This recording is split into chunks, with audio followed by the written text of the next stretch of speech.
All right, guys, it'll be a quick preview of the AEW pay-per-view taking place this weekend. Full gear.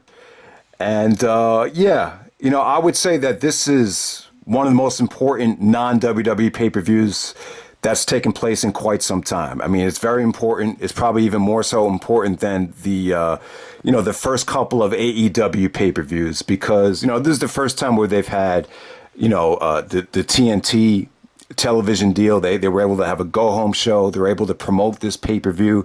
You had Jericho on Inside the NBA last night. So they've done a terrific job building it up. It's a very emotional pay-per-view. Cody Rhodes just cut one of the best promos in a very long time to get people really emotionally invested in this show. I think Jericho, he's got a lot to prove as well because let's face it, Jericho's never really had a long title reign with this much creative freedom. And, he's never really had a chance to be the man like he is now. Even Punk called Jericho out, during their feud about how, Jericho was never really the man. This is the first time where Jericho doesn't have to worry about, the NWO or Triple H, stealing the spotlight away from him. And that's been one of the complaints. Jericho's never really had that creative freedom in the WWE like he is right now. So that's like one of the main reasons I'm intrigued with what's going on in AEW. But let's start with Jericho and Cody first. Now, if Cody loses this match, he's never going to challenge for the AEW championship again. I'm kind of upset that stipulation's intact because you would think maybe the match is a little bit too predictable. Cody's got so much momentum right now after that promo. I can't see him losing this match. But the match is taking place on Jericho's birthday, November 9th. Jericho is turning, 49 years old. I've never been a huge Cody fan. You could argue that, he was underutilized into WWE. I mean, he really was kind of a glorified mid-carder. And then he went to Ring of Honor, won the ROH championship. I really kind of ignored what he did over there on ROH. But, they're kind of billing this as, this is Cody's first chance to win a world championship. So there is a lot at stake here. And, the promos between both guys are good. It's kind of like a generational divide type of feud right here. You got Jericho as the older guy calling Cody a entitled millennial little bitch, and then Cody kind of fired back at Jericho, calling him, forgot that he's entitled too because his father was a famous hockey player for the New York Rangers back in the 70s. I think people totally forgot about that. So to a degree, Jericho, it's not like he had to fight and earn for every little thing, so. The feud definitely had a lot of creativity in the writing, and I kind of feel like when you let the wrestlers, go out there and just, do their own thing in terms of the creativity in the script. This is what happens. You get some of the best promos when you do it like that. So definitely, man, the match has good buzz behind it.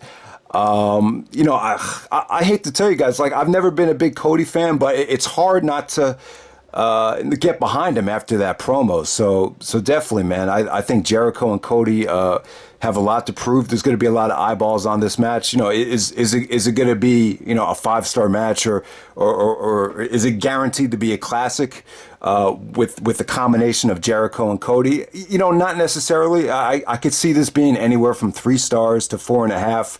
It's tough to predict exactly how good the match is going to be. But as far as, getting people to care about the match, as far as the match having emotion to it, it definitely has that going. So I would definitely say that this is going to be an awesome match. I think it's unpredictable too because, I think I want Jericho to have a long reign, man. That's one of the things that I'm intrigued about with this company. We've never got to see Jericho have that reign without, Triple H, taking it away from him or any, political nonsense type of booking, taking the rug out from Jericho. So this is the first time where Jericho's really getting to play that creative freedom. Plus, he's never really been able to play this type of heel before, this kind of, established heel. And it's kind of interesting what he's doing. He's surrounding himself with youth. And he's surrounding himself with all these younger guys, which is kind of funny. And you got Cody actually delivered the best line in that promo. In terms of what was directed at Jericho, he said, what do you say? This generation, you need this generation more than it needs you. That was just a great line right there. And if that doesn't get you excited about the match, I don't know if anything else will. But yeah, just the whole program here between Cody and Jericho just had great build up. Also, you got Jack Swagger. He might kind of like be the wild card. You would expect some interference in this match, but hopefully they keep it to a minimal and it doesn't take away from it. But yeah, man, I just to me, this is the match I'm most excited about if I was able to watch this show. So yeah, good stuff there. Next up, you have Jon Moxley and Kenny Omega, the non-sanctioned lights out match. And, a really interesting matchup right here. I didn't realize Moxley's been through that much from an injury standpoint. They showed how he almost got a staph infection that went into his bloodstream and almost died from that. So, Moxley's had a lot of ups and downs, from being in the Shield and being WWE champion to, everything that transpired with Brock Lesnar and some of the disappointments with the booking and the whole Stone Cold podcast thing. So, Moxley's had some ups and downs. I've never been a huge fan of him, but, you can't deny, how hard he's worked in this feud with Kenny Omega. The training and the promos have a lot of juice behind them. And Omega, I hate to say it, but Omega doesn't seem too comfortable with some of these, sit-down promos. I don't know if that's really Omega's style, but, Omega's the best thing about, I'm a huge Jericho fan, but I'll tell you that the best wrestler in this company, without a doubt, is Kenny Omega.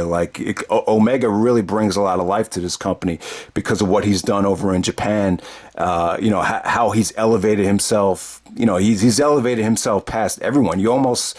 And, you wish that Ring of Honor was able to build around Kenny Omega. Maybe things would have been different if ROH was really, really went out of his way and really opened up the wallet and built the company around Omega. How much different the landscape would be right now. But yeah, Omega is just a tremendous worker. It's kind of a weird mix of styles because Omega's been able to go out there with, the Okadas and the Tanahashis and just put on great wrestling matches. And Moxley, I think he'll always be classified as a guy that's more of a brawler, a guy that needs weapons. But but the match just definitely has good tension behind it, especially from Moxley's standpoint. It's a huge match for him. Considering all the fallout and all the negativity that happened towards the end of his WWE run. And Moxley and Omega, I wouldn't say that it's really a great combination in terms of pure wrestling, but it's an interesting combination in terms of personalities and in terms of styles. It's a nice little contrast as far as how the styles are going to mix. So I'm definitely looking forward to that non-sanctioned lights out match. Also, you have the Young Bucks taking on Santana and Ortiz. Not for the tag team championships. The Young Bucks have been kind of on a losing streak, so they've been really trying to build them up as, the Young Bucks trying to claim that top spot again. And they've kind of illustrated this feud as kind of like an East Coast versus West Coast rivalry. Also, you have Santana and Ortiz taking shots at the Young Bucks for kind of being entitled. So there's a lot of with a lot of these feuds, it seems like there's a lot of back and forth about, entitlement, which is kind of one of the main themes about it. But, the Young Bucks grew up on the West Coast with a wrestling ring in their backyard. And, Santana and Ortiz grew up in New York City and, kind of were poverty stricken, had to kind of fight for everything they had. But it should be an awesome match right here. I mean, this is when you look back at the Young Bucks, just think about how far they've come. We've seen them, wrestle in PWG matches month after month, just tearing it up, and to finally get this national platform behind them, and they're in the midst of this feud with a lot of tension with Santana and Ortiz. It's kind of funny how Santana and Ortiz have a line with Jericho. It's just kind of a weird mix with the inner circle. That, like, look at who Jericho's surrounding himself with. But yeah, man, Young Bucks and Santana and Ortiz, I think it'll be an awesome tag team match right there. You know, the Young Bucks, they're very reliable, man. I mean, you know what to expect from the Bucks. And, you know, hopefully this match could reach that level that really gets people, you know, invested to a crazy degree right there. So some other matches from the show. You have Adam Page and Pac. I thought that was supposed to happen on the first pay-per-view. For some reason, it didn't happen. I believe this is actually part of a trilogy. It looks like Adam Page got a lot better from the ROH days, so I think that'll be a good match. You also have B. Priestley taking on Dr. Britt Baker. Exactly what are you a doctor of, Mrs. Baker? That's actually a line from Ghostbusters. But hey, you know, you get a women's match right there. You also have Rio versus Emi Sakura. That's for the AEW Women's Championship. Also, you get SoCal Uncensored. I saw Christopher Daniels got taken out, so you have Frankie Kazarian and Scorpio Sky taking on the Lucha Brothers, taking on Private Party. Three-way match for the AEW Tag Team Championships. That might be a good choice to open up the show. Also, you have Joey Janela taking on Sean Spears, which is two young, hungry guys that you know, are going to go out there and just deliver crazy offense. So I think that'd be a good matchup right there. So yeah, the pay-per-view looks pretty well-rounded. It's very emotional. Anytime you have that much emotion behind it, it's always a good thing. And, you know, I think this is just one of those pay-per-views that even though you might take a hit financially with the steep price, it's almost worth it because it's that historic and it's that important. You know, I think the company really needs to put on a good pay-per-view here. It's really important, especially right now with the WWE.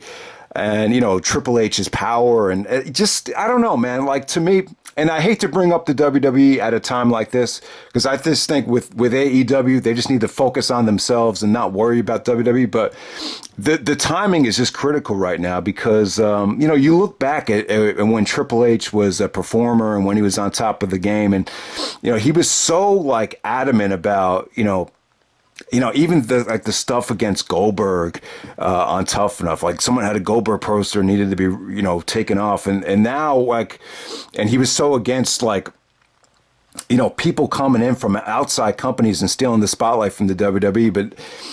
And now it's kind of like, you know, why not just have like anyone come in and wrestle on a WWE pay-per-view? I just find it just very hypocritical. You know, you see Triple H on ESPN and all these talk shows trying to do what's best for business, and it's kind of like, I don't know, man. I just have very mixed feelings on it. I kind of look at where Triple H is at as far as that goes, and I see where Jericho is at, and this is finally a time for Jericho where he doesn't have to worry about him, you know, taking the rug from under him. You know, that whole Triple H and Jericho rivalry. I've always kind of felt the real life tension between them, and I'm looking at both guys right now, more so than anything about this pay-per-view. But yeah, man, Cody Rhodes, man. Great promo there. You know, that if you haven't seen it yet, definitely check that promo out. It'll get your juices flowing for the pay-per-view. So yeah, guys, don't expect a review from me, but if you guys have, you know, the time and the money to watch this show, definitely check it out. I think this is one of those shows that it's very important and it can make a huge difference in the field of professional wrestling right now. So that's pretty much it, guys. Hope you enjoyed the video. Let me know how you feel about this show. All right.